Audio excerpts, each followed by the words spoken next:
hit this goal. I was at a holiday party with my mom, who's the most unassuming person ever. She could care less about money. She just doesn't care. She's just, you have those friends or people that they truly just don't care. Like, you could tell them you just made $100 million and they'd be like, that's awesome. Right. Like, and just like literally not care. Right.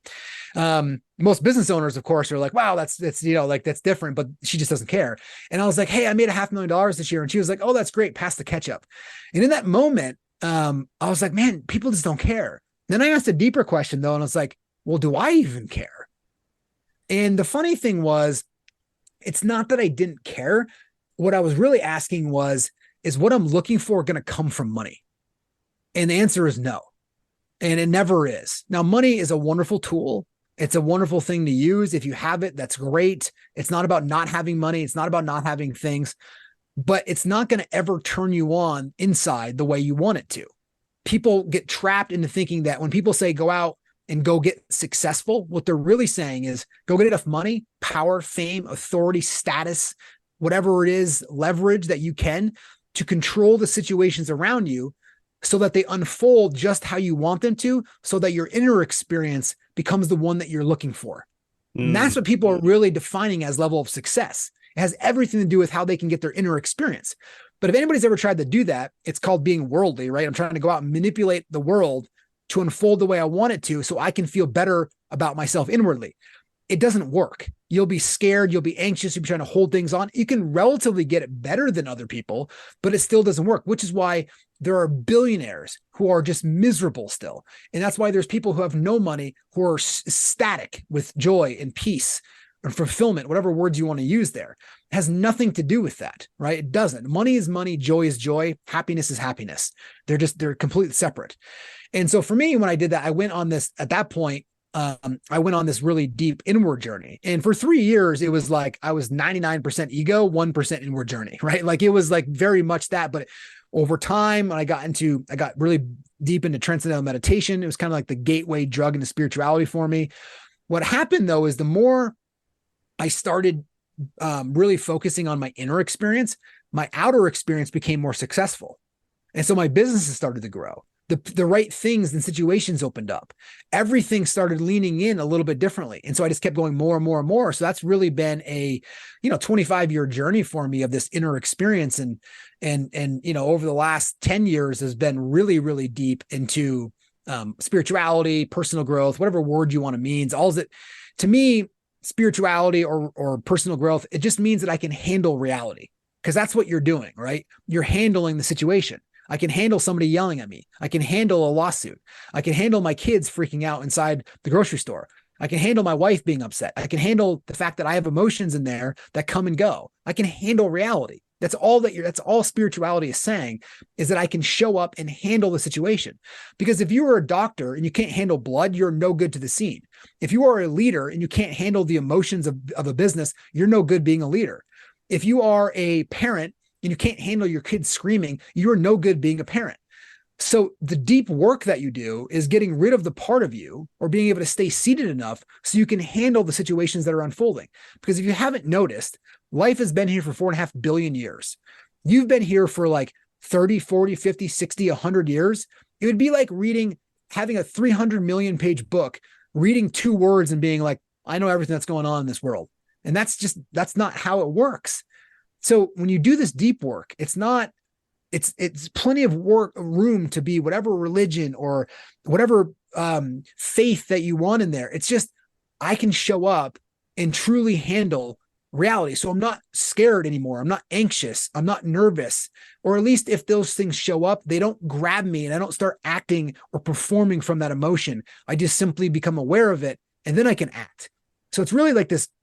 For me, and what we teach in our organization, it's relax, release, and act. You relax yourself. You don't relax the energy. You relax who's witnessing the energy, right?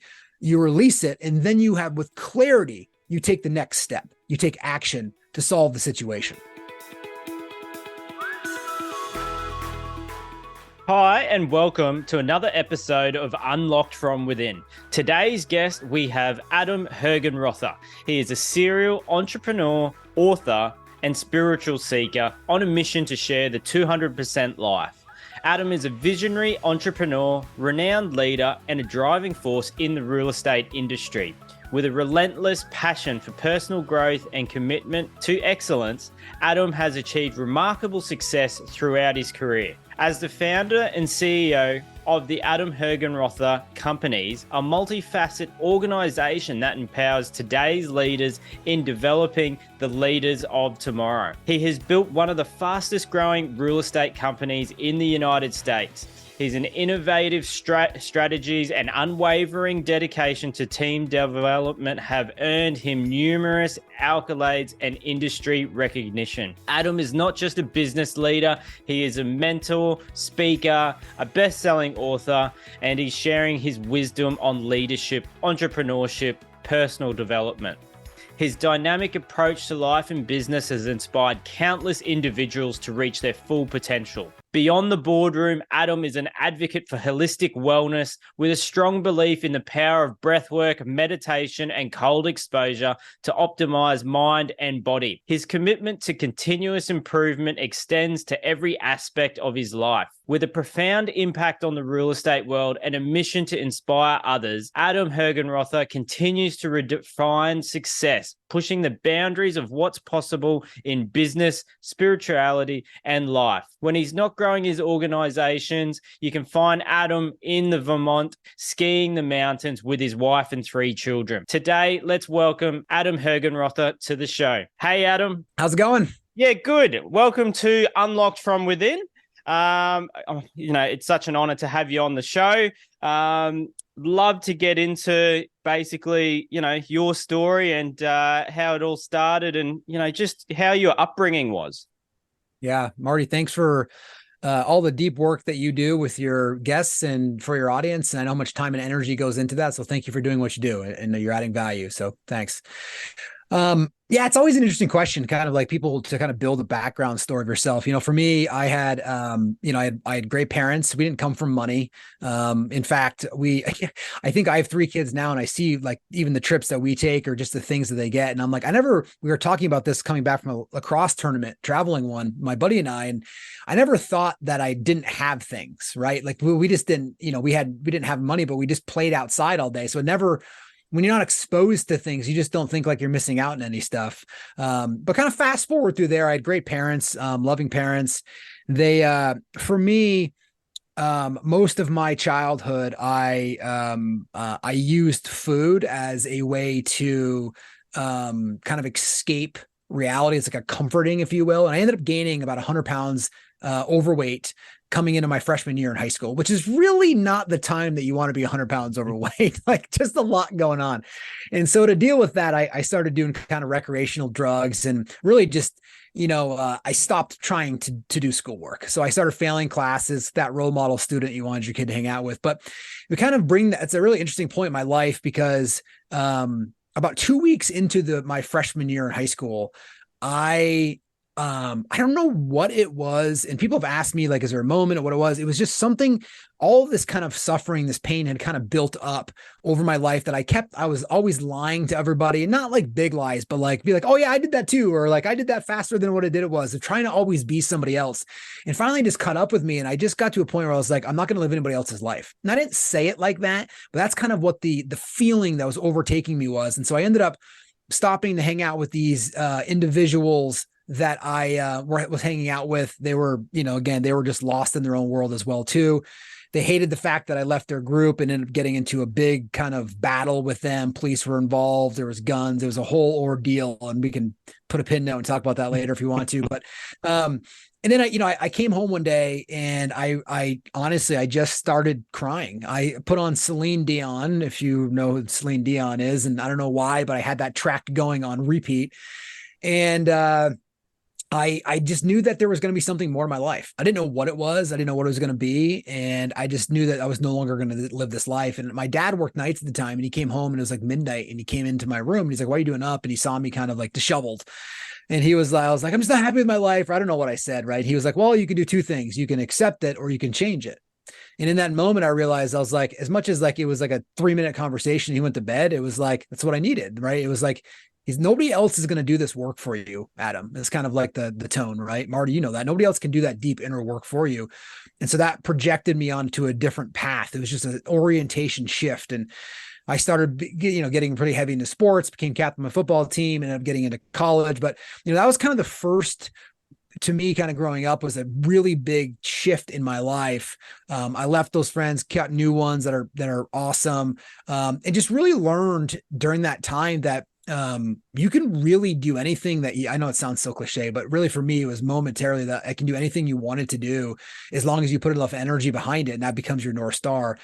And eventually, I turned that, kind of fast forwarding a little bit, I turned that into schoolwork. So school didn't come naturally to me. And I actually have a really tough time taking tests, and it's not really my thing for whatever reason. And but I did try really, really hard in school, and I went in the UVM, graduated pretty high up in my finance class, working harder than everybody else did.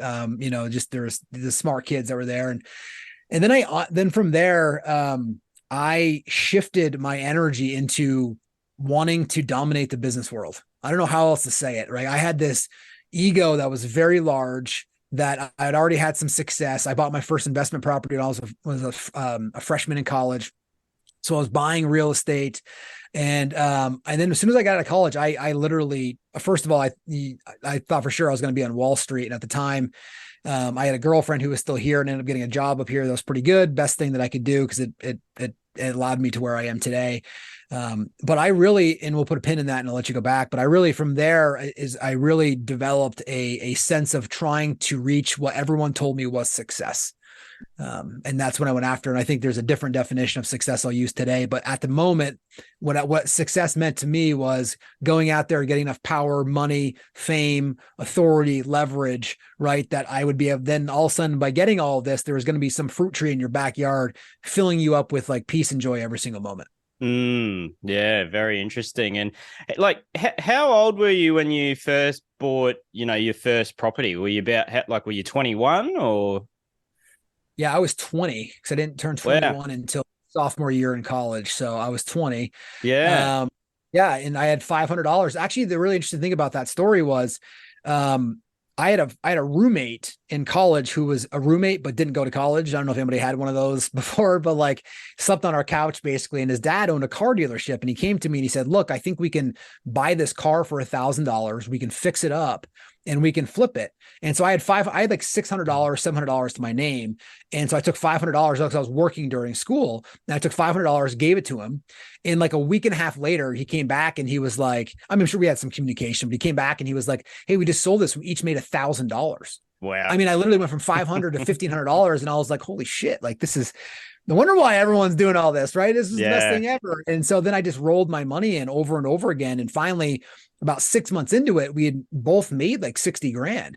And I also learned the value of contracts too, because at that point he's like, I don't need your money anymore. Like, you're not doing anything for me, which I get, which was fine. So I took that actually, and then invested that instead of spending it on things. I took that money, and that was, 2002. I bought an investment property. Of course, 2002, 3, 4, and 5 in the States, the real estate market was doing nothing but climbing. So I bought this piece of real estate pre-construction. And by the time I graduated in 2004, it was worth like $60,000 more than what it was. And so I was like, once again, I was like, I wonder why everyone's in real estate. You just buy a piece of real estate, it just goes up. Like, this is the easiest thing. And then of course, the market crashed and taught me a lot there. But that's when I bought my first piece. Wow, similar paths. So like I was also 20 years old when I bought my first property. It was in 2005, and exactly the same way. It was, when I was 16, 17, one of my friends' dad, he was a used car dealer, and he would take us to the car auctions, and I'd see, that's where I started to educate myself on the value of cars and stuff. And I was like, oh, I wonder if I can do this myself. And that was my plan was, just flipping cars. And I got into flipping in cars and saved up, That's awesome. Enough for a deposit. Yeah. So that's so cool. Yeah. And so it's it's a way that you can make money, a way you can flip if you know what to look for. And, I think it's something that anyone can do. Yeah. Yeah, you're absolutely right. And it's such a cool that we have symmetrical stories there, Yeah. and it is, it's like, it was a side hustle for me, right? It was just, I was just learning. And I think, business building is nothing but surviving your failures. And it's about failing as fast as possible, as often as possible, right? But just fail small. Companies that get themselves into too many long-term contracts or debt are the ones that have to go bankrupt or hit different milestones like that. But people have this idea that building a business or starting a business is all about the success that you have along the way. It's actually the exact opposite. You have 99 failures and then one level of success, right? I mean, that's really what it is, about surviving those mistakes. And I think if you can do that early on, particularly when you don't have much responsibilities and lower dollar amounts, you learn valuable lessons that you can then bring into your business world. Powerful, powerful. Like, yeah, someone once told me, like one of my mentors, he said it's, going into business for yourself is like, it's it's personal development on steroids. Everything, Yes. everything comes to the surface, all your self-doubt, any limiting beliefs, if you're not dealing with it, it all comes to the surface. You can't hide. Can't hide. Yeah, early on in my life, I started using the business is nothing but a conduit for my personal growth, and that was a like a tagline that I had in my email signature for years. And that was something that I taught to all of our people too. That just because look, you wouldn't sign up for lawsuits, right? You wouldn't sign up for trying to figure out how to stop losses of your company. You wouldn't figure out how to actually spend all the money you make, right? Like, it's not just the lows that people think about. They always think that successes are going to be easy, but those can be just as challenging, just a different way than some of the challenges in the low side. In fact, I know a lot of business owners that have made, millions of dollars, and now they're in this place where they're like, they feel so much immense pressure to maintain this level of income that they can't give themselves reprieve from that at all. And so it's, again, it goes both ways. So it's really about being as clear as you can in the moment and raising the moment up so that the moment is better off for having passed by you. And like, early on, like your parents, like, where do you think your drive came from? Like, do you think it was any influence from your parents, or is it, your surroundings, the environment you were within, with the friends that you were hanging out with? It's a great question. If you would have, it's funny because I have this now, like I still live in the same state that I grew up in. And there's a lot of parents that knew me as like in middle school and high school. And they were like, we never would have thought you would have been, successful, whatever you want to call it, right? Yeah. To the level that you are, like, and it wasn't there. So and parents always like come up and they're like, you gave my child hope, because they're like similar to you or whatever it was. Cause I didn't think I showed a lot of that. I tell you what I did though was, I always wanted to be the one that was in the midst of the chaos.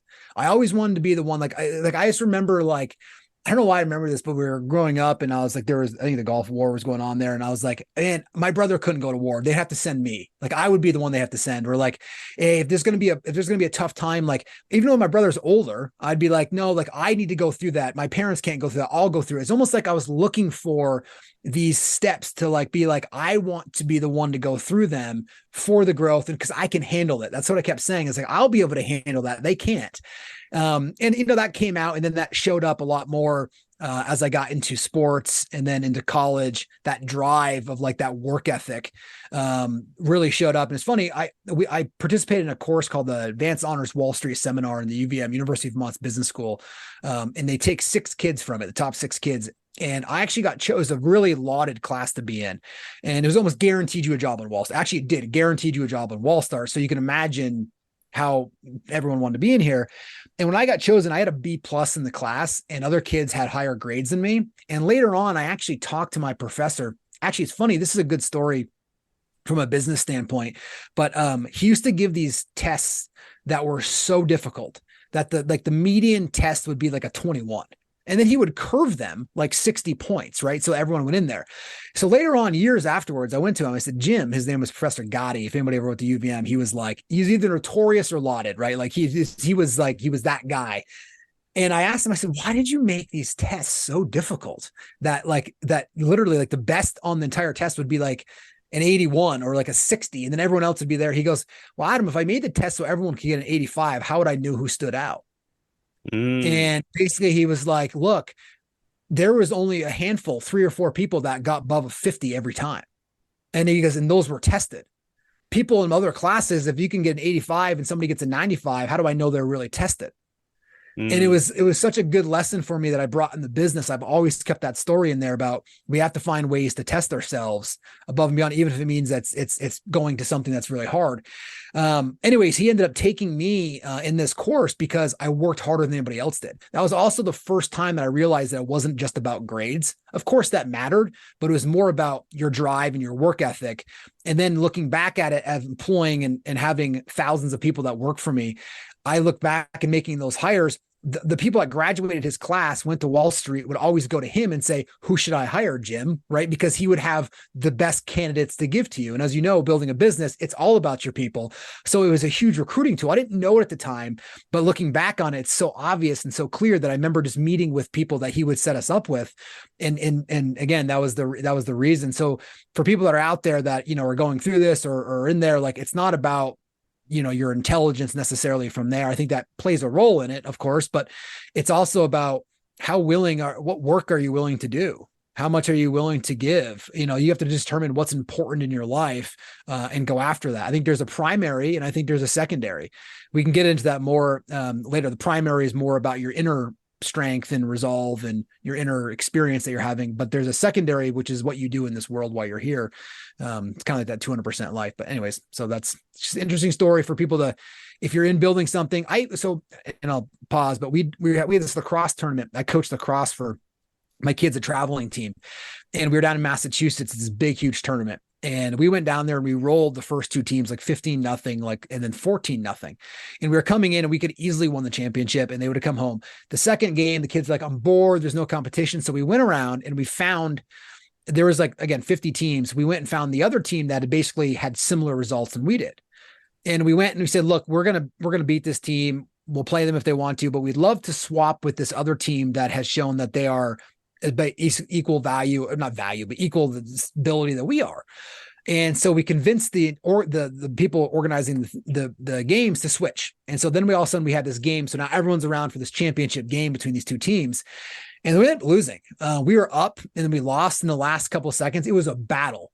And the kids, they're 9, but they learned so much from this game, because I was like, look, you guys have never been tested like this before. You didn't see where your weaknesses were. You didn't see what your strengths were. You didn't see what we could work on in practice. You've never pushed yourself to that ability. And neither did they, by the way. That's why you play and push yourself to this degree to see what you're capable of. And I said, that's the lesson you take away from this. Yeah, very powerful, very powerful. Like, I know, I think when I was 12 years old or 13 years old, I was playing soccer at the time for a club, and it was sort of like a dream team. Like a few of the other best players from other teams, we just, became that team for the year, and blitzed it out of the park, won everything, whether it was like 3, 4, 5, 6-0, every game. All of it. It was awesome. But then the following year, they sort of dispersed, trying to find, who's going to be the best team. So a lot of players, dispersed. I still stayed in that team, and we lost every single game. So the duality from one extreme to the other extreme. Yes, it is. Yeah. It's all life, though. It's all life. It's a beautiful, beautiful thing. That's a wonderful story. Yeah. So going back on, your early years, at what point was it that you chose to do a year in Australia? Yeah. Interesting enough, I moved to Brisbane, which is awesome. We talked offline before. My junior year in college, that's what I was saying before. Freshman and sophomore year, if you were to ask me, Vermont's way too small for me. There's nothing that this it's not gonna hit my financial goals, not gonna hit any of my goals. Just, I'm getting out of here, right? So my junior year, I went to Australia, and I've always wanted to go to Australia, and for some reason, I don't know why, it's beautiful there, and I wanted to surf. So I went to UQ, University of Queensland, and I lived down there. And I actually ended up staying for almost a year, and I went for a couple of months before, and I ended up staying a couple of months afterwards just to experience the whole thing. It was an amazing, amazing journey. I also learned during that time how much I loved where I lived, how much I loved my locality, what I thought I was looking for was not going to be found in a geographic location. Again, it was my first kind of insight into my inner growth of realizing that the mind will trick you into telling you that there's green on the other side that's going to make your life so much better. And sure, for a couple of weeks, it can distract you. But when you stay there for months and you start living there, you realize like that doesn't work. There's nothing wrong with it, but it's just not going to work the way I thought it was. And so but I had a wonderful experience. I also learned how to like, I tell this to anybody going to college, like either as a gap year or go somewhere else, get outside of your area and your parents and force yourself to learn. I went in 2003. And this was when like studying abroad was just coming on the scene, right? Like it wasn't as popular as it is now. I remember they just dropped us off. Like, I mean, literally, like I remember we went to a day before we went and we met this group of other people that was like 60 of them going over there. And then they just put us like this, here you go, right? And I had to figure out where the missions campus was. I had to figure out how to open a checking account. I had to figure out how to drive in their car. I had to buy a car. So I just had to do all of that myself, little things that we take for granted. But it really got me to expose myself to how to be self-reliant and what does that look like on the other side of those things. And really, there's no help, right? I'm, 40 hours away flight-wise from Vermont, from where I am, way up in the East Coast. So it was as far away as possible that we could be from any type of like traditional safety net that I had. And so that was a wonderful experience. And again, also allowed me to make a decision to stay in Vermont when I had offers to work on Wall Street. And I ended up staying in Vermont, taking a much less pay cut, but knowing that I didn't know at time, but knowing that it all worked out the way it was supposed to, but it was, if I hadn't done that, I would actually almost guaranteed I would have lived in New York for a period of time. Wow. And, like from after that, where did you go in your career? Like, is that when you delved into being a real estate agent or? So so right after college, I went in as a commercial underwriter. So I was making $32,000 a year, which I thought felt rich, by the way. So again, money is just a state of mind. It's money is money, joy is joy, but we can get into that later. So I felt, wealthy making that type of money. And again, it was 2005, but still, I went in as a commercial underwriter and was there for about 6 months. And I started underwriting all of these real estate deals. I remember seeing people making like 150, 300 grand, 500 grand, $700,000. And I thought these people somehow were like gods. I really did. I was like, man, they must be so brilliant or something. And I remember I started meeting with them, like right into them, like and learning because I was underwriting their deals. And I was like, I remember like the third person I met with, I was like, Jesus, like, dude, I'm like, I didn't even mean it like this, but I'm like, I'm smarter than they are. I can do this better than they can. And I didn't mean it from an ego standpoint, even though I had an ego at the time. It wasn't even an ego thing. It was more of like, holy macro, like I actually can do this, right? Like these guys aren't gods or heroes, right? That they are at all. And of course they have a particular set of, attributes that they're exhibiting right now, but that can be replicated. I can learn from them. And so I just started learning from people. And then, I actually got fired from that job, which is a whole side thing. It's pretty funny, which was the best thing. And then I ended up taking another job that professor got me as a financial controller, started making $55,000 a year and had like my own secretary. I was in charge of like 5 people, 6 months out of college. Like it was awesome. I could create my own hours for the most part. It was great, right? Way back then. But I was really unemployable, to be honest with you. Like it didn't matter how good of a job I had. I was really unemployable. And I didn't want anybody to ever put a box on my thinking or the limits in my life, or really to tell me what to do. I don't mind holding myself highly accountable to things. I don't mind holding other people accountable. I just really don't like being held accountable to other people. It's just for whatever reason. So I left in 2006 to become a real estate professional in the midst of the worst economic downturn in like 50 years. And everybody around me thought I was crazy. They literally like how a bank just foreclosed on itself. Lehman Brothers just collapsed. Like the real estate market has dropped. All of this stuff, right, is just gone. And finally, I just said, by surrounding yourself by more intelligent individuals, anything is possible. So I borrowed $8,000 to start my first business and never looked back. And we can get into that, but I never really looked back and started selling real estate. And then I started buying more real estate and started building a brokerage company. And then I built an expansion technology platform. And then I built a construction company and built healthcare campuses. And, just one thing kind of led on to the next and ended up bringing us to where we are today.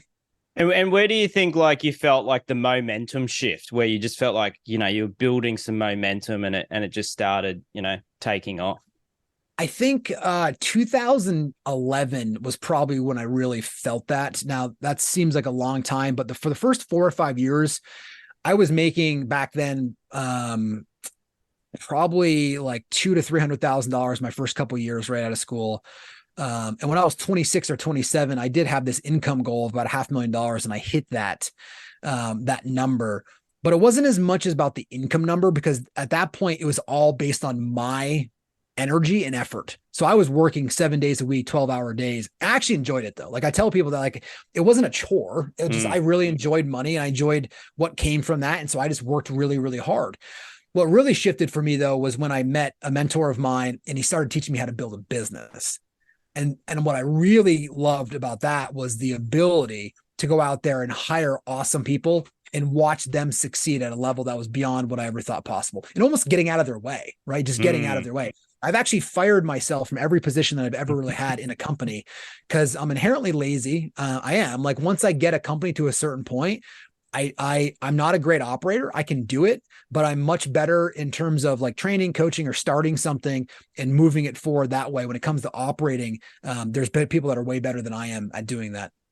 Yeah, awesome. And like, do you how important, looking back, like, if anyone's listening, the importance of having a mentor, like, was that in terms of, whether it's a business coach or a mentor or a mindset coach, whatever it is, how important was that in terms of getting you out of the way of your own business and learning to delegate, because there's only so much you can do. I think every business owner gets to a point where they finally feel maxed out and it's like, okay, I think this is time for me to grow the business.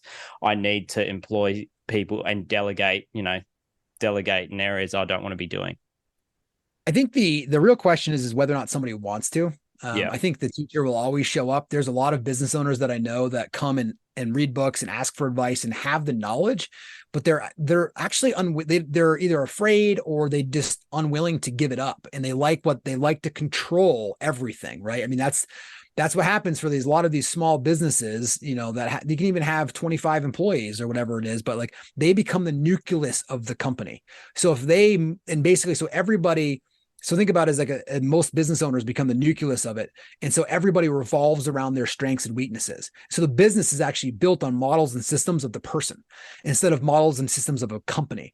And so for me, no one ever succeeds alone at a high level, right? At all. And so for me, it was very interesting when I learned that I looked up and I go, man, the entire company is built on how I operate, not how a business operates, which prevents it from scaling. And so then the minute I removed myself, we had to rebuild the company because it was actually built on me. And then we built it on models, systems, processes, and procedures that can be scaled, not that can be scaled from an individual person. But you have to be willing to want to go through that journey. I always like to think of it as like the I to the we to they to theirs. The I and we is where most small businesses are, and they still have a job. Right. If you think about like two circles and there's like a job below it, both I and we point to a job. You still have a job. You may have employees, but you still have a job. And that's the I and we. When you make this big step from we to they, that's when you get out of the way and the business itself starts being built on blocks and processes and scalability. You don't have to have $1 billion company, but it starts to be built on any level of scalability models and systems that are repeatable. And that's what you start to get into. And then theirs is where you take somebody and you make it their opportunity and you just become an investor for the most part, similar to how Warren Buffett kind of operates his world. But that's really what it was for me, is kind of switch. So I think if people want to go down that path, I think it's hard to go from we to they. It's really difficult. And what people a lot of times will do is they'll start going from we to they, and it gets way different. It feels different. They start losing money, things fall off, cracks happen, and they go, you know what, Marty, it's just way easier for me to go back and do this myself. And that's what you see. They naturally go back into wanting to own it because it's comfortable. They can get their income back up to what that level is. It takes a lot of grit and never giving up to bust through that wall that prevents you from having they run it. So, like, if someone is listening to this and they're actually going through that right now, like, what would you suggest, like some strategies to help them to stay on the path? Yeah, two things. One, you mentioned earlier, and I didn't do a good job following up with this, but you should absolutely have a coach or a mentor or somebody that you're meeting with or a mastermind group, and make it with people that have experienced what you're going through so they can help you walk. They can't do it for you and they won't do it for you, but they can help tell you if you're on the right path. And so that's that's number one. Number two is just know that if you stay in the game long enough and you keep doing the right activities, it'll break. It'll open up. I remember building one of my companies that I ended up selling recently. It was for 12 years. I was like, I don't know if we're going to make it. I don't know if we're going to make it. Like, it's just, but just like you kept staying in it and staying in it. Finally it broke and then hit different levels. And then all of a sudden it was like, the entire economy went like this and people were offering, silly amounts of money for things. Like it was literally like, it was not just for our stuff, but for every company, right? It was just like valuations were through the roof, and it just happened to, and you just put yourself in that position. So if you stay in it long enough, it will, and you're doing the right activities and you're willing to look at it, it will break. I mean, it's so simple, but it really does come down to, and I've shared this before, it just really comes down to is like this never giving up. I know it sounds so simple, but there's many, many times where every business owner that I've ever met, and I've been probably like you, have sat down with a lot of billionaires, hundreds of millions of dollars worth, built massive companies. And they're like, we didn't know if we would make it. We didn't know if just read Elon Musk. He's like, we don't know if we're going to make it tomorrow. Right. Like, it's just like, so that self-doubt is always there. You don't have to act on it though. You just acknowledge and go, there's the mind going, I don't know if we're going to make it, but today I can go at least take this action. Right. And so you just don't buy into your own bullshit of what you're telling yourself. You just show up, keep putting in the work, let go of the part of you that's preventing you from enjoying the experience that's in front of you. And it will eventually show you the path that you can go down. And you will hit your level of success, whatever that means. Awesome stuff. And like, if someone realizes like they are in the way of their business, like it's them that's mostly what it is, right? It's them that's stopping themselves from scaling to the next level. Like, what would you suggest in that instance? Yeah, you got to get really good at hiring and go find somebody that scares the shit out of you, that is way better than you, right? I mean, that's really what it is. And you just get out of their way. You just literally go out there, and most people, when they hire somebody, now they'll tell you that they hired somebody better than them. They'll tell you that, why they hired them. But then you get in the organization, you realize it's not true, right? They made a decent hire, but they didn't hire an empire builder. They hire, and again, empire builders, they expect a lot. They expect the opportunity, meaning that you can't hold them close or they'll leave. They expect you to give them the reins of the company if you're hiring a CEO or a president or something along those lines. Now there's a handoff period, but you expect them to do that, and you kind of get out of their way, and you let them go operate and build a company. And that's really what, I mean, I think Warren Buffett has the best philosophy ever. Go buy successful companies, keep the management in there that's already successful, and just find some ways to tweak it to make it better, right? I mean, Coca-Cola was a big investment. He bought it. The next day he went out there and raised every Coca-Cola by 1 cent. And he had $7 million every 3 days to his bottom line. And the value went up. So again, it's like, it's go find people that are awesome, that want to work inside an organization, give them a big opportunity, and then just hold them accountable and just get out of their way. But it's about finding the who. It's once you recognize you're the one that's holding your company back, you have to replace yourself. So go find the who. In my experience, and most of the time, it's not somebody currently on your roster either. Because if it was, they would already have left, or they've been begging you for the job. It may be. So don't take that as like a sign that it's not. But in most cases, the person you need to go out there to really get your company to that next level. Again, it could very well be that there's somebody on there. So don't people listening to this be like, oh, it's not somebody there. Just in my own experience, I've looked around and realized, nope, I needed to bring somebody in that may have been on the outskirts of my organization. I may have had some relationships with them or maybe done business with them before, but I needed that person to come in there and make it their sole job to go out there and build this company. Yeah. And like, I guess to the business owner that's now thinking, okay, that's awesome, Adam, but what about if like cash flow, like they don't think they can afford that person yet? Like, what would be some strategies they could put in place to work towards that? Yeah, that's a great question. When I was building our first businesses and hiring people, I didn't know how I was going to pay for anybody. So let's just say, back then salaries were a little bit different, but let's just make up some numbers. Let's say you're going to go pay somebody $300,000 a year to run your company. I know it seems like a lot, right? Whatever it is. So let's just figure, say spend $300,000 a year. You go and you say, okay, well, here's what we do. We build a 30, 60, 90. So it's the first 30 days. What do you expect them to do? After the first 30 days, they then basically can reapply for their job. Essentially, they automatically keep it if they pass go for the next 60 days. And then after the next 60 days or 30 days, what does it expect? So after 90 days, you have a plan that says, would you be willing to pay this person $300,000 if they accomplish this in the next 90 days? Right. And, it's not stretch goals. You're being realistic, but so then really what's your investment? The first 30 days is, call it 25 grand a month. So you go, okay, I'm putting 25 grand a month in the first 30 days. If they don't work out, I've lost 25 grand. And again, you can take just any dollar amount. You pay somebody 100 grand, you've lost 10 grand for that, right? Because back then that's about what I was paying. It's like $100,000. Now it's different, but you look at it not in terms of wow, I got to go pay somebody $200,000 a year for the whole salary. No, you get very clear and you have a plan for what they need to accomplish in the first 90 days. If they don't do that, you find somebody else. This is where people go wrong though, is because they will do this and then they'll let the person go, or they'll not hold them accountable. And then they don't hit their goals and end up costing them a bunch of money. And then they end up having to fire the person a year later and not have made any money. For me, I was really quick to fire people early on that didn't perform. And then I just got better and better at hiring, but it was really quick. Nope, they're not hitting these goals. I set it out very clear ahead of time. These weren't hit. We're going to find somebody else that can do this. And if you do that, you're holding your money accountable and you're holding the stewardship of what your responsibilities as a business owner are to the company, which is finding better people to run it. Right. And that's really what you do. You can also, of course, there's, you can pay somebody straight salary. You can pay somebody salary plus a commission. You can pay somebody a salary commission plus, some sort of profits interest. Remember, profits interest isn't equity. It just means that if we make 100 grand a year, you give somebody 10% profits interest, it can come or go at any time. You can take it and they would make 10 grand, right? So you can set aside profits interest. You can do it, which I used a lot early on was, let's just say your company was making $500,000 a year. You bring them in and say, I'm going to give you a $150,000 base. That's for you to run the current company.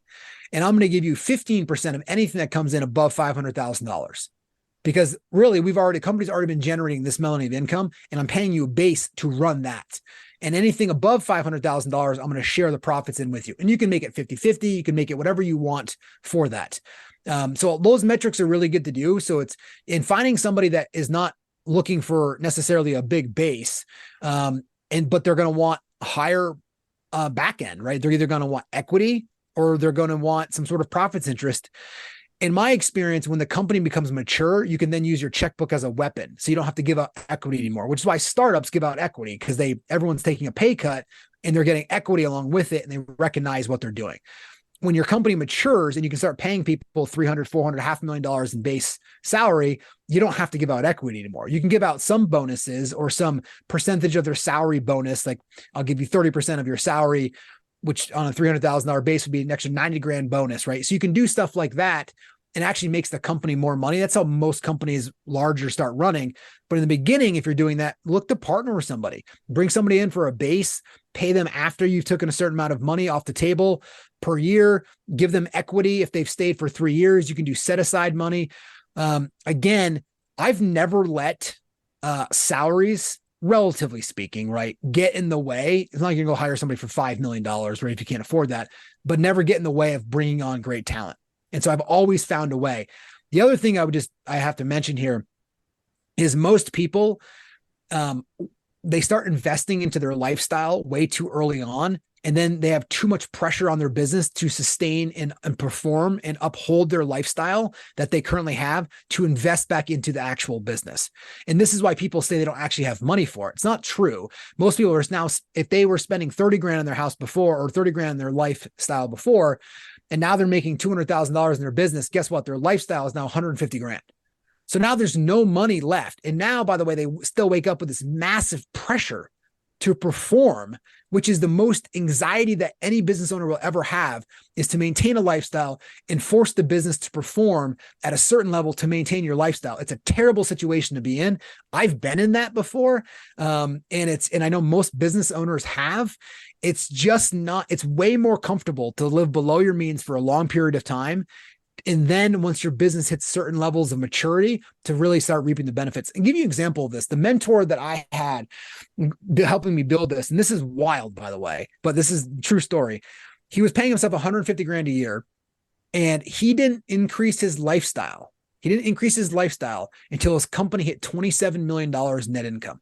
Wow. So just hear that for a second. I don't think you have to do that, right? But he took all his money, was putting it back in there. And what he did was really smart. He put it into very secure T-bonds so that the money, the 3 or 4% interest that he was making off those funded his entire life. And then one day he woke up and said, I'm free. I never have to worry about now any money that comes in. I can pay cash for something. I'll never leverage anything because I have enough money funding my personal life. They don't ever have to worry about my business succeeding anymore. And when you do that, you set your life up that way, you literally make different business decisions. You actually make smarter business decisions because you're not caught with it. You're not tied to it. You're not expecting it to perform. So it's some of the best advice that I ever got early on. I certainly didn't wait to that type of money to increase my life, but I think there's a fine balance and everyone just has to understand what that is.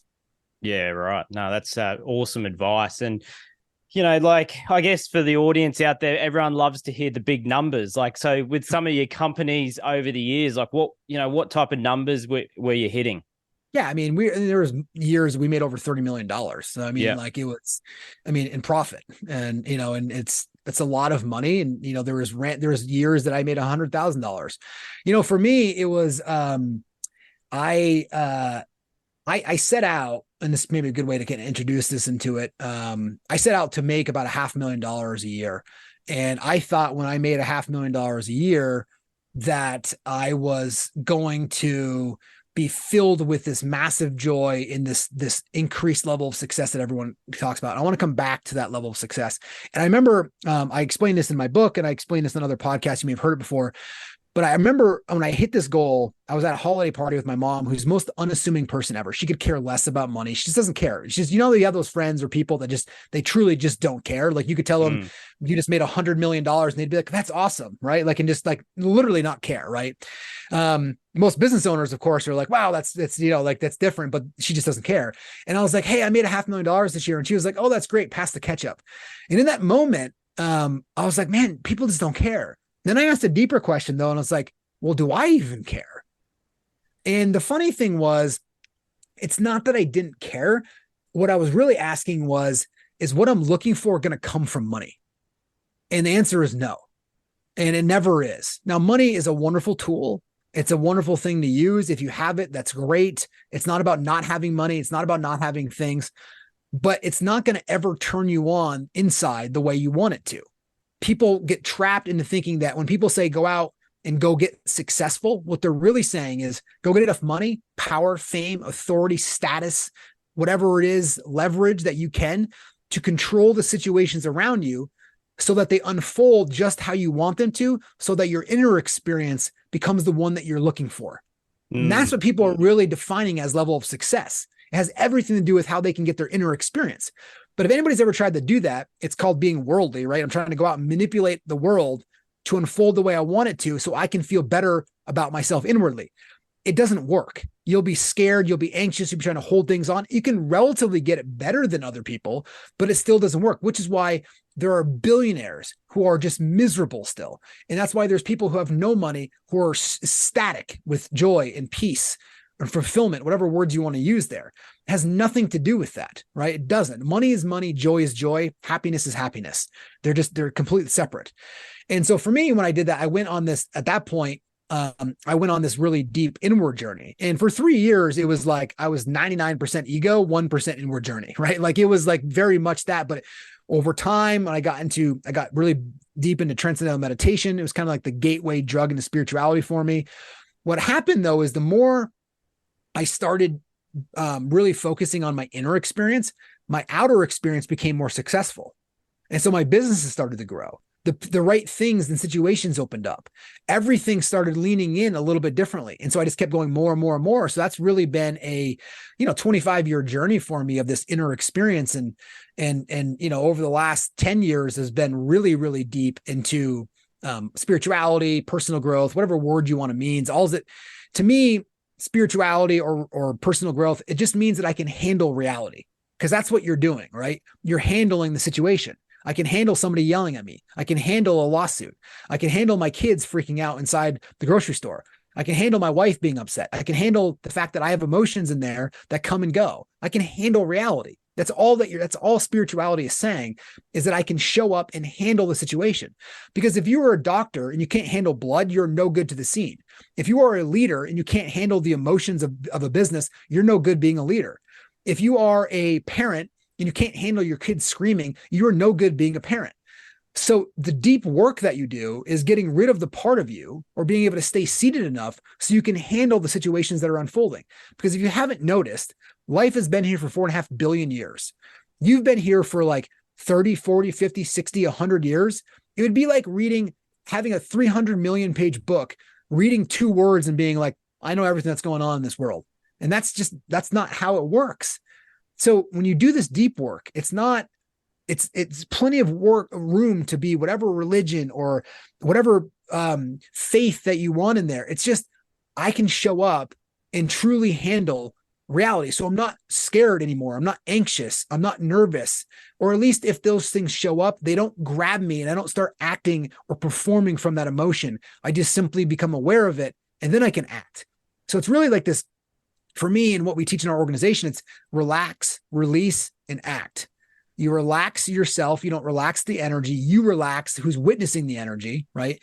You release it. And then you have, with clarity, you take the next step. You take action to solve the situation. Powerful, powerful. And like, combining obviously business and spirituality together, and it's taking your businesses to the next level. And looking back on your businesses now, like, to someone that's thinking about starting a business, like, you touched on, like, money's not the goal. Like, some people might be thinking, all right, I'm going to go into business. I'm going to make $1 million, $10 million, $50 million. But for what you've seen now and bringing business and spirituality together, what do you think is the keys to actually making a business profitable and successful? It can't just be we're going to make a lot of money. So what is the keys? Yeah. The key is your intent, right? It's like, what part of you is actually doing it? So again, if you're driven by ego or that personal mind, right? So just back up for a second. Everyone has a voice inside your head, right? Like right now, make it say hello 10 times. Everyone can do that. Think of an apple. Maybe you thought of a red apple or a green apple. So there's a subject-object relationship with thoughts. There's a subject-object relationship with emotions. You're the one that's experiencing the emotion. You have anger. Did it come in? Did it go away? Yes. Every emotion has always come and it's always gone. Every thought, by the way, has come and gone. So you're not your thoughts. You're not your emotions. So then who are you? You are the one that's experiencing this inner experience, which is emotions, which is the voice inside your head, and your spiritual heart, which we can talk about later on. But you're the one experiencing all of that. So that's who you really are. Right? So that's the primary part of your life, is to recognize and realize who you are. Steve Jobs, right? I think most of us would agree he's accomplished some pretty cool things that are out there. For 7 years, he faced death, right? And his last gift and his last message, which you may already know this, was giving out 500 books of the autobiography of a yogi. And it's all, that book, by the way, is all about self-realization. And in his last gift, the note that had in there was basically the most important thing in your life is self-realization.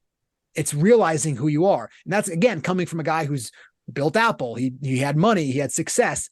And his last gift was for everybody at his funeral to take a copy of the autobiography of a yogi and read it, because the most important primary goal was to self-realize. And again, for hundreds of thousands of years, we've been inscribing that on temples and on pyramids.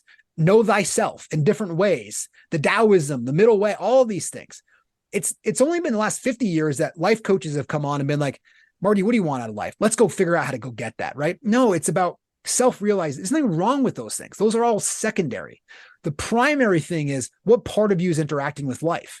So if the part of you is thinking that if I go get money, I'm going to feel better, I'm going to scratch this itch, I'll be able to relax and have this go away, it doesn't work. I don't care if you have $30 million, $300 million, or $3 billion, or $300 billion, you'll still feel that same way, right? You're still going to feel that if you don't solve it inwardly first. If you work on the inward first, which is why it's primary, then everything you do in the outer world just becomes part of the things that you do. I'm not going to say it's going to happen the way you want it to. I'm not going to say every part's going to be morally right or morally wrong. It's just going to unfold, and you're going to be there interacting with it because, again, you can handle reality. So when you recognize this, which I think most people are that are waking up, especially if you've listened this far, there's a part of you that's probably recognizing going, yeah, you know what? When I was 16, I thought of getting my driver's license was going to be the end. And then when I thought, when I found my first girlfriend or boyfriend, that was going to be the end. And then when I got my first, $50,000 job, that was going to be the end. And then when I made my first 100,000, that was really going to do it. And then your mind convinced you that it's not 100,000 anymore. If you just get to 500,000, that's going to be the ticket. And let me tell you, folks, it's then 500, then it's 1 million, and then it's 10 million, and then it's 100 million, and then it's 1 billion. But if you just keep going on that, eventually you will do it. That part of you is never satisfied. It never will be. Its nature is to never be satisfied. So you wake up and realize that's what the whole term awaken means, is that it's not that you're an enlightened being. You've woken up and realized, holy shit, this game that I've been playing of trying to go make the world the way I want it so I can feel better inside doesn't work. It's an indirect way of doing it. So the new way of kind of looking at it, right, which to me, I think is much easier and simpler, is to go do the inner work first and then show up and build a huge business. Take a private jet, go live in the woods, isolate. It's either what, look, the idea of going and having a minimalist life is still a thought. The idea of going and having a lavish life is a thought. They're both thoughts that you're just acting upon. So one may be better in terms of like your mechanical nature of money, but if you have all the money and you go live a minimalistic life, it's just no different than going out there and having a jet, right? It's just, so those, to me, it's irrelevant how you do that. It's the part of you that's actually interacting with the moment in front of you. Powerful. And like, do you think the biggest thing, for people to shift, like the businesses that are successful and profitable and last, the focus is on the intention of serving others. It's not about them. Yeah, you're absolutely right. I mean, you can call it service. You can just call it, does an apple tree consider itself contributing to the animals? It just shows up and produces apples. Right? Like it just does. Does Mother Nature see like it's contributing by raining to the plants? It just rains. So it's almost like you lose the word serving, because it's like serving makes it feel like you're doing something better than somebody else. To me, it's just you show up and whatever the moment is in front of you that's being asked of you, you help the moment. So the moment is better off for having passed by your life. That's as simple as what it is. And so I just like to drop even the words. But in this context, yes, it's about, I don't know if you ever read the Bhagavad Gita, probably the second most read book in the world outside of the Bible. It's the Hinduism Bible. But in there, there's wonderful lines that talk about how there's nothing wrong about holding businesses accountable or people accountable. But what you're doing is you're letting go of the personal gain that comes from that. So you're still acting, you're still holding accountable, you're still firing people, you're still hiring people, you're still interacting with others, you're still building a product, you're still dealing with layoffs, you're still dealing with hires, you're dealing with all the stuff that goes on with that. It's just you're not doing it so that you personally gain. Hold on, but just remember this. It's so that you personally gain, and with that, you feel it's going to change your inner experience. You will still likely gain financially. You will still likely gain experiences, but you're not doing it in a way so that that personal money that comes in is going to make you feel better, or that definition of success. It's such a fine line, but once people get it and you realize that, man, your life just opens up, and you're literally, think about what it would be like just wake up tomorrow morning with no anxiety, with no stress. I don't mean stress of like, I just mean like, oh shit, my alarm didn't go off. Now I'm pissed off, right? How come this light's going this way? Like you just drop all of that and you're able to just freely interact with life. Awesome stuff. And like, I guess, yeah, like, for the audience listening, your latest book, the 200% Life, it's an amazing book about going inwards, and you speak about business and spirituality existing together. But there was a part in the book that I was quite interested in, if you could further elaborate on, which is, explaining, about the art of surrendering. Yeah. People, it's funny. I mentioned Steve Jobs earlier. He used that word a lot later on in his life.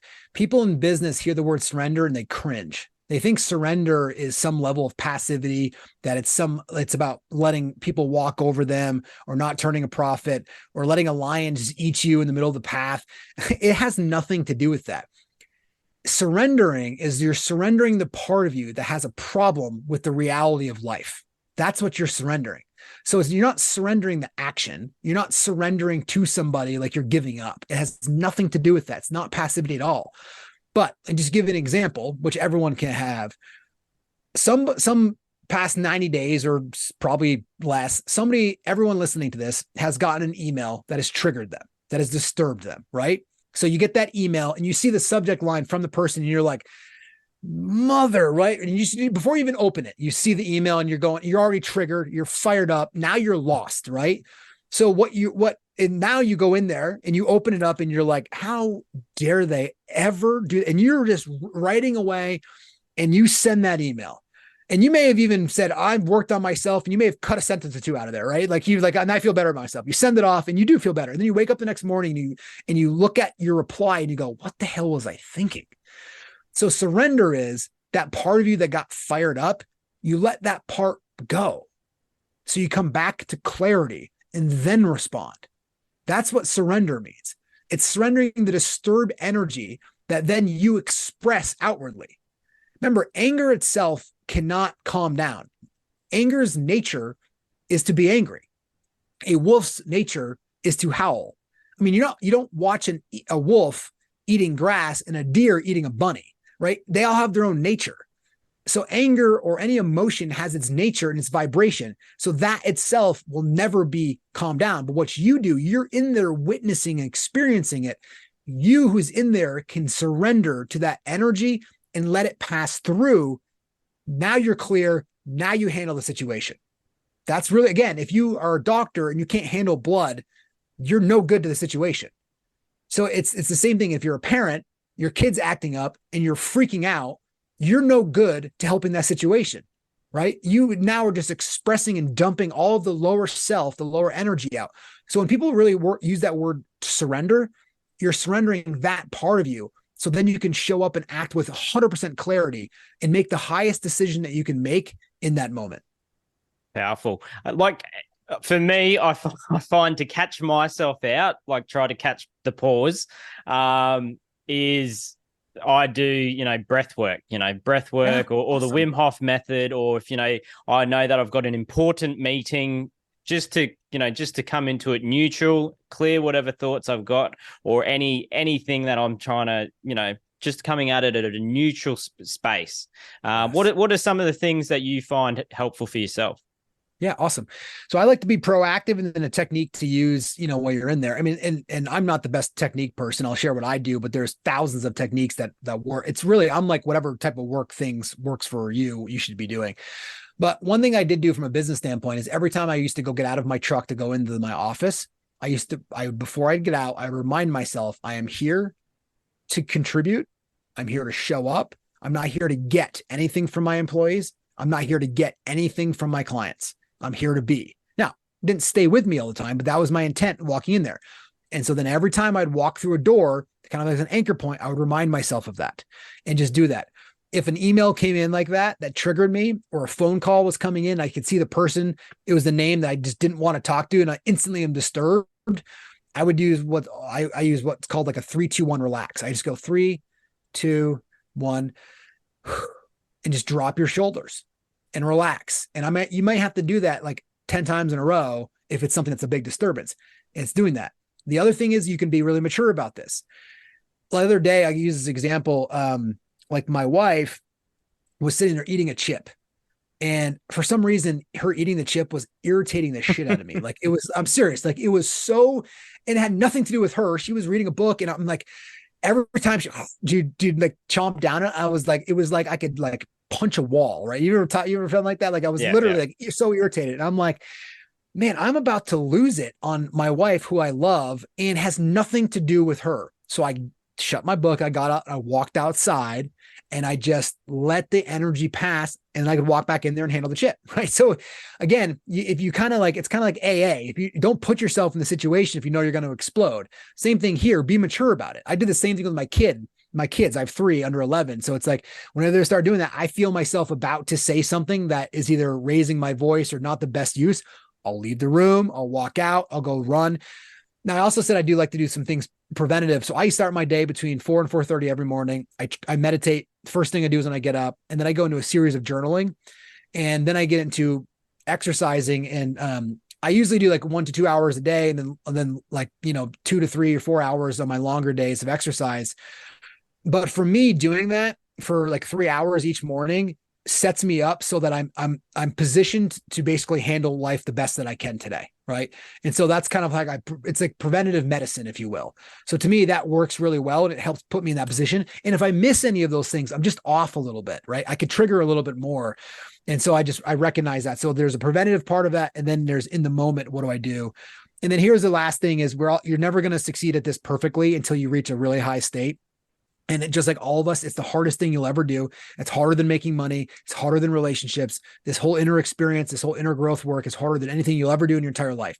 And it's extremely painful to do the real work. You're going to mess up. You're going to get triggered. You're going to get Velcro to the emotion. You're going to say stuff that you didn't want to say. Don't beat yourself up. Don't think it should be different. Don't think that you're on the spiritual path and you're going to be perfect. Just go, yeah, how fast can I get back to recognizing that I screwed up? Right? Like I'll give you this personal example. I told you earlier, I was teaching lacrosse, and my son was not passing. He kept kind of going down the ball, and like this was going on and on. And finally, like I just yelled. I was like, Asher, pass the ball. And I was like, get off the field. And he came over and he's crying. And now I'm like, oh, man, I just lost it right there for no reason. Right. And so I get in the car and I look at him like, that's what happens when ego takes over. That's a great example of this because I try to be as real as possible. I said, I made a mistake, and could have been a different way I should have handled the situation, and I lost it. And I just want you to know that I'm not perfect, but I recognize I'm back to it. And I wanted to at least apologize. And the next morning I woke up and said the exact same. I looked him straight in the eye. First thing in the morning, I said, I know I said this to you already, but I want you to know, I apologize. I'm really sorry. I lost this. You're going to do this too. And so I'm trying to teach you how to actually handle the situation when you lose it as well, because we're not, the human nature is to be imperfect. And so and just be as clear and transparent as possible. Then that energy can release itself as well too. Awesome stuff. And like, in the book you mentioned, Phil Jackson, talking about, yeah, letting go of the outcome. He's won 11 NBA championships as a coach. Like, can you delve a little bit into, letting go of the outcome? Yeah, that's wonderful. He was famous, in 1990s, he was trying to get his NBA players to meditate. Again, it's common now, but like 1990s, I mean, not so many people were meditating, especially NBA players. And he would give them spiritual books. But in an interview, he would say, he's like, well, what is your kind of secret? I don't know how they asked it. And he said, well, the reality is we get really prepared. We train as hard as we can. We fight as hard as we can. But the minute we get out into the game, we let go of the outcome. And they go, why would you let go of the outcome? Isn't that just surrender? And he goes, no, letting go of the outcome is just way more fun way to live. And it's how it is. So once you let go of the outcome, it doesn't mean you don't participate. It doesn't mean you don't try hard. It just means that you're no longer attached to a particular outcome. Therefore, you're not going to suffer. Awesome stuff. And one of the other points I wanted to touch off on the book on 200% Life, which, I think it's a must read if you're in business, even if you're not in business, which I highly suggest everyone getting, is, you mentioned about the Tibetan book of Living and Dying by Sogyal. He shares his thoughts like, perhaps the deepest reason why we are afraid of death is because we do not know who we are. Yes. So what can you elaborate on that? Talking about death is one of the things that I really enjoy, not from a morbid thought, but so many people feel like they can't talk about it, and we're all going to die if you haven't realized. And I actually was on a Project U call yesterday of all of our folks that are going through this course. And I said, just go every now and then, just go pull up like CNN or WCAX, just local sites or whatever news outlet you want to do. And just scroll down and see how many people died in the last hour. And I go, that could be you at any moment. 54 people died over here. 11 people died in this Bucks ass. It's like, just like that, you're out. You're here and you're out. So again, death is not a morbid thing, but it's going to happen. And so the purpose of your life can't be to build a business. It can't be to have kids. It can't be to leave a legacy. The purpose of your life is to realize who you are. And that's what Steve Jobs was trying to figure out. The only reason why people really fear death is people fear death because they still think that life owes them something. They still think that there's some special experience that life is trying to give them. Well, the reality is when you're living mind or mind ego, you're never experiencing life. So you're never going to experience it. Once you realize who you are, you're now deep in the moment, and then death can take nothing from you because you've experienced the moment as fully as you can. But that's why people fear death so much, is they're like, I need one more week for what? What do you need one more week for? I need to go experience something. Well, why aren't you experiencing now? Because I'm living in my mind. And that's what, even people listening to this podcast right now, I would ask themselves, are you actually listening to Marty and I talk, or are you listening to the mind narrate this conversation and tell you whether or not you like what I said or don't like what I said, you agree with me or don't agree with me? And most people will go, yep, I've been doing that. Actually, I liked what you said here, but I didn't agree with what you did. And you buy into the mind telling you about the situation. That's living mind. It's like the old adage in spirituality. They say it's essentially mistaking the menu for the meal. Most people are reading a menu thinking that it's an actual meal. Well, doesn't the meal have a different experience than reading it? One can be fulfilling. One can just be with empty promises of reading something. Most people are living their entire life reading a menu. And that's why they fear death, is because they've never experienced the actual burger. Wow. Powerful stuff, Adam. One last question, I guess, for everyone out there listening. Well, two last questions. Obviously, the first one is, your biggest failures or setback that comes to mind. And basically, at the time, it would have been the biggest failure or setback, but how it turned into a blessing. What comes to mind? I would say when I'll give you two real quick. One, when I was fired on that job, I talked about that earlier. I remember my mom gotten fired, and the company I was working at had specifically told this company I was at to not allow them to have access to their financials. And they told them that they had fired my mom because they didn't have any money. And I was actually working on the guy's file, and he was just at my college graduation. So I called them up and I said, hey, you told my mom you didn't have any money, but I'm looking at your account right now and you have plenty of money. I'm just curious as to why you actually fired her. He hung up the phone and then called the bank and said, oh, how come this had access? And I was the lowest one on the totem pole, got fired. So now my mom and I are sitting at our house, unemployed. And I was like, like 23 years old. And I just remember being in such a lull, being like, what the hell? Like, how could I be in this situation? I should be making all this money. And then, of course, that path, what seemed like such a failure, the guy who fired me 6 years later ended up giving me, it was called the Rising Star of the Year Award for entrepreneurs at a gala event in front of 3,000 people. That was the next time I saw him. And I came up on stage and I shook his hand, and he's like, I forget what he said. It's like, ironic we're meeting here again like this, huh? And he's like, it's a good thing that I let you go. I said, yes, it was. So I ended up coming full circle with it. But again, that was the best thing. The other thing I would say from a business standpoint is to not invest more money into my business early and into making bigger hires than I thought I could bring in. That was something I would do earlier on, faster. Awesome stuff. And obviously this podcast is called Unlocked from Within. So there is similarities with the theme of your book, 200% Life. But what does Unlocked from Within mean to you? Yeah, it means that life is not 100%. Life is actually 200%. So what you're doing is, most people are focused on unlocking the 100% in the outer world. And to me, I would say unlocking within means that you are unlocking the 100% inner world first, which then unlocks 100% of the outer world as well too, which becomes fun. And that's really the whole essence of 200% Life. Is a model. It's a roadmap. It's a way of first unlocking your inner world, right? And then unlocking the outer world, because it's just fun to play in.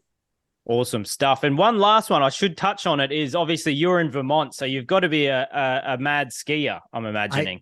I live in Stowe, Vermont. So it's like the iconic ski of the East Capital. And I ski.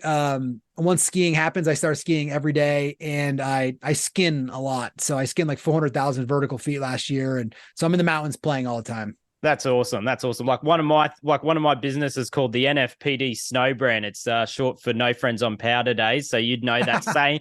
It's yes. World renowned. So yeah, I'm a mad snowboarder when I can go snowboarding, and I find for me, I feel I'm at the most oneness, like connected when I'm snowboarding. I'm most present. Whether it's doing a bit of backcountry, I'm the most alive. Everything. I'm just buzzing. And I imagine that would be the same for you. Yeah, some people oceans do it for them. I mean, oceans are beautiful, but they don't turn me on the same way that mountains do. And I think some people cities do that for. I think some people's do like deserts do that for. But for me, it sounds like for you, when I'm in a mountain, it's a different feeling of energy, and I feel more, again, alive and one with what it is. And doesn't mean you can't be, but I think, again, that's why I choose to be here. And I'm a much more of a river guy and a mountain guy than I am an ocean. So I just get to enjoy the beautifulness of being alone in nature.